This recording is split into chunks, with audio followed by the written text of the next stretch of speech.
Hello, Rob here, and welcome to R&B Reviews. Normally what I try to do every year is after I see a year of movies, I try to do a best and then another video for a worst or disappointing list. Now, obviously with the pandemic, this wasn't really possible. I decided not to do the list because I only saw 10 films. Unlike some other movie reviewers that have access to other streaming services and stuff, which I don't really have the time or the access to, I didn't feel like it was right to do a list of best and worst considering I didn't get a chance to see everything.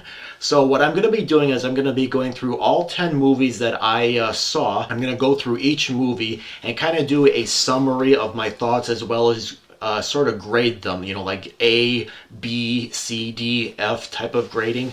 And I noticed when I was going through my list that there were a lot of movies this year that kind of disappointed me. So let's go ahead. I'm going to go ahead and do each movie in the order that they were released, starting with the movie that came out a year ago. That movie was Dolittle. For me, this movie was probably the worst movie that I saw last year. This was Robert Downey Jr.'s first post-Marvel film where he plays a doctor that can understand animals in 1830s England. Now, I had high hopes for this movie since this was the film where Robert Downey Jr. has to reestablish that he's more than just Iron Man. And plus, I was excited to see the story take place in the past, like the series of books that the movie's based upon, especially after we had a contemporary take with the Eddie Murphy movies. It took me a little bit of a while for me to enjoy Robert Downey Jr.'s performance as Dolittle, since he kind of did these weird jerky eye and body movements kind of like Johnny Depp. But I did like Michael Sheen as Dolittle's jealous rival Dr. Mudfly. The character of Mudfly has some great comic relief moments in the film.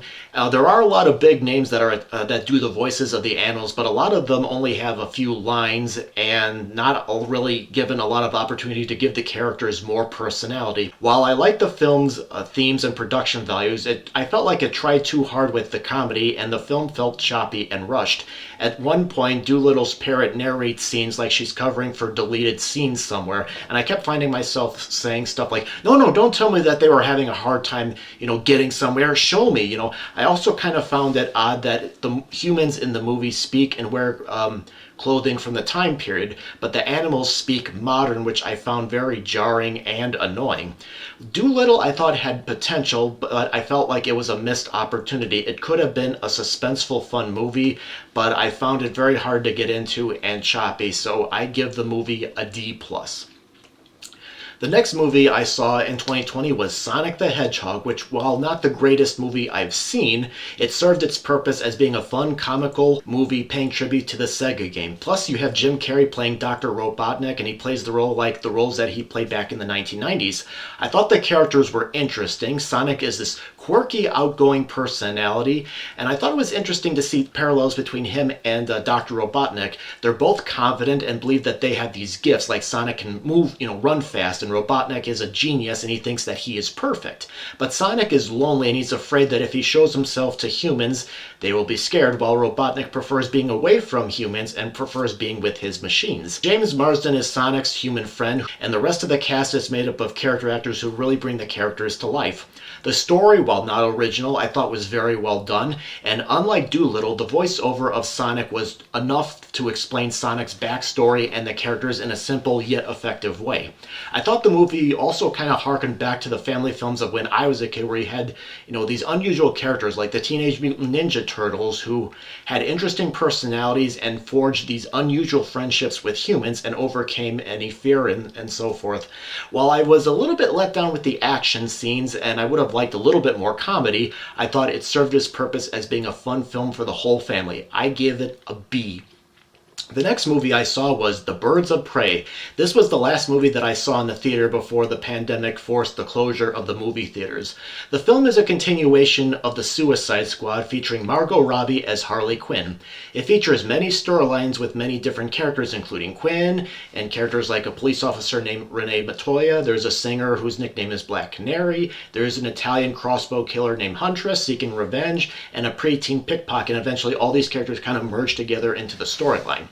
I liked the movie a little bit more than Suicide Squad, but I kind of had a mixed reaction to the film in general. I liked how Harley's backstory was explained, and I also liked the dark humor. And once the movie starts, you know that this is geared strictly towards adults with its gory violence and its swearing. The movie was told in flashback, and while I liked its use, sometimes it was hard to keep up with. I thought the action scenes were very well done, and I also liked the colorful look.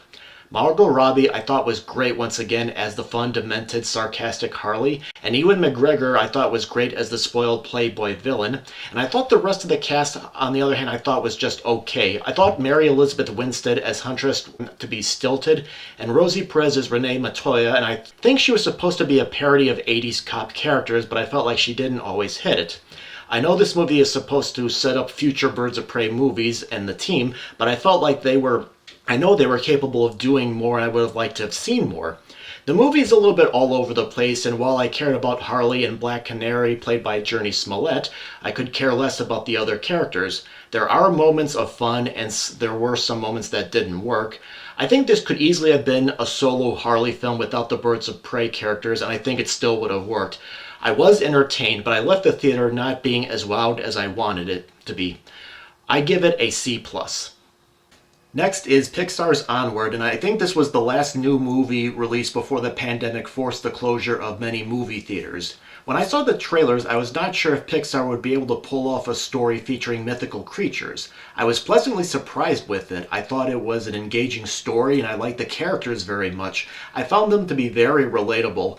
Tom Holland and Chris Pratt are the voice of Elf Brothers, and Holland's character Ian is quiet and he's not used to talking with people, while Pratt's Barley is louder and outspoken. I also like that Barley was kind of a history buff that knows about the history of magic and is shown in one scene tied to a historical monument. He's trying to keep it from being torn down, which I thought was kind of nice.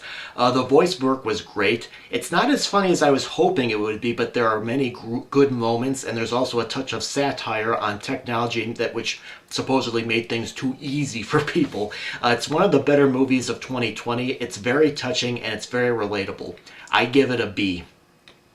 Then I saw King of Stateline Island, which was a comedy drama featuring Pete Davidson from Saturday Night Live, who also co-wrote the script, and it was directed by Judd Apatow. This was released digitally through video on demand because, of course, theaters were closed. Davidson plays Scott, who is still living with his mom, and he spends his days smoking weed with his friends and dreams of being a tattoo artist, and he's also still grappling with the death of his firefighter father, who died when he was a kid. I like the dialogue which came across as funny, stinging, and dramatic.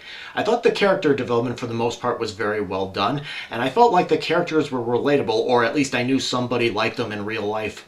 Davidson I thought was great as somebody who doesn't like getting close to people, and I liked seeing his journey from being a stay-at-home person, watching movies and smoking weed, to becoming an adult. And I also got to liked how the relationship with his friends and family changed. Marissa Tomei I thought was great as Scott's mom, and Bill Burr played a firefighter who is dating the mom and tries to help set Scott straight. While I liked the movie, I didn't really love it, and I think it's because I felt like there were some missed opportunities to see Scott battle his depression a little bit more. He can also come across as a bit of a jerk, to people, probably because it's a coping mechanism. And I think that if we had more scenes of him trying to better himself, I think it would have been a more effective and a more stronger redemption for him at the end of the film. It's also a bit long and meandering, but I thought there was enough substance for me to recommend. I give the movie a B-. Once the theaters reopened, I got to see the new Mutants. After being delayed for various reasons, including the Disney-Fox merger and the pandemic, it was finally released. The movie was not as bad as Dark Phoenix, but I thought it was good but not great. The characters are all going through problems in their lives, and I think people can connect to them. I like the atmosphere and the story. It's more of a character drama than a superhero film, and I like that the look of the movie was not glossy, but as I mentioned, very atmospheric. I like that the movie didn't beat me over the head with details about the characters' backstories. Were shown enough to get to know the characters. The horror elements didn't quite work for me, and some of the backstory for some of the characters like Rain or Wolfsbane, played by Maisie Williams, felt forced and over the top to me. I did like the lead character of Danny, or Mirage. I thought that she was likable and a good character to follow the story through. I thought it was entertaining, but I was not really wowed by it. I think the allegories and the characters, I think, were very good, but I think the film could have gone even deeper with the drama. I know some people hate the movie. I went to imdb.com and it's currently sitting at a 5.3, which I don't think the film is that bad. I thought there were some elements that worked, but still, I give it a C+. It was good, not great. Now, Tenant, for me, was probably one of the better movies of the year, although it's probably not my favorite Christopher Nolan film. I was surprised by the movie because I didn't know what I was, really going to see. I like Nolan's take on the spy genre, which was interesting, unusual, and challenging. I found the beginning to be very exciting and suspenseful, and I felt throughout the movie like a detective that's going along with the lead character as he's putting, his experiences together. Despite this out-of-the-world elements of the film, Nolan does make the viewer feel that they are in a realistic setting and that and it's like you're there as the movie is, taking place. But I think this is a movie that you have to see multiple times. I saw it twice. The first time I thought the movie was kind of overwhelming, but I was on the edge of my seat and I didn't know what was going on. But I was kind of excited with all these things coming up that I didn't even see coming. It was very, very fun. The movie made more sense to me the second time, but I wasn't, and everything made sense, but I wasn't really excited about the movie as I had been the first time, probably because, I knew what was going to happen plot-wise. I also picked up on things that I missed and or didn't make sense the first time. I imagine that is probably how the lead character felt in some scenes. And speaking of the lead character, John David Washington, I thought his performance was uneven. Sometimes he's intense and gives a terrific performance, while there's other scenes where he sounds like he's reading off of cue cards. Kenneth Branagh I liked as the villain, and Elizabeth Debicki plays Branagh's estranged wife, and while her scenes can be a bit expository, there were times where she got to put emotion and feeling into her performance. Robert Pattinson was great as the sort of cue to Washington's James Bond, if you will. I think the science is a bit complex to follow, and some scenes felt expository, and some characters felt like they were just there to move the plot around, but I thought it was an interesting experience. I give Tenet a B+. Honest Thief was an action film with Liam Neeson as a former bank robber who decides to go straight and turn himself in to the FBI because he has met a woman he has fallen in love with and wants to marry her. But two corrupt agents get assigned to the case and they want the money that Neeson has hidden for themselves. While the movie had a good idea for a story, I felt disappointed by the movie itself. Now, if you've seen Neeson's other action movies, you know what's coming. I found the movie to be boring, the action scenes were not well done, the story was not engaging, and it was not suspenseful, the acting was bland, although I did like the chemistry between Neeson's character and the character of the fiancée played by Kate Walsh. Jai Courtney is one of the corrupt agents, and I did like his sort of psychotic facial reactions throughout the film. I did like Neeson's character's backstory of why he became a bank robber, but the film in general just wasn't interesting. I give it a C-. Wonder Woman 1984 was a movie that really seems to have split people. I thought it was okay, but compared to the first film, which I really liked, the film was a bit of a disappointment to me. I thought the movie had a great first act, and I really liked the themes of the importance of being patient and to develop yourself out and not to cheat to get to where you want to be. I like Kristen Wiig as Barbara, aka Cheetah, and I liked that Wiig didn't overdo it as the socially awkward character, and I liked that how early on she and Gal Gadot as Diana Prince, aka Wonder Woman, had great chemistry as they were friends in the beginning. But as the movie progressed, I kind of began to be distracted by plot holes like, for example, Barbara's transformation in being evil sometimes felt forced. The acting itself was hit and miss. I like Gal Gadot as Diana, and Steve, played by Chris Pine, is back, but he didn't feel like the same character to me like he was in the first film. He felt like a goofy comic sidekick, and I thought for a movie that tries to have a more real world feel that the villain Max Lord was very cartoonish. And the rules with how Steve came back and what he can and can't, have happen, to me didn't really make a whole lot of sense. The dialogue sometimes felt forced, and I got tired of almost every male in the movie hitting on Diana and Barbara. I get what they were trying to do, but I doubt every single guy would do that. It felt tiresome, and those scenes I felt lost their credibility and humanity as well as substance.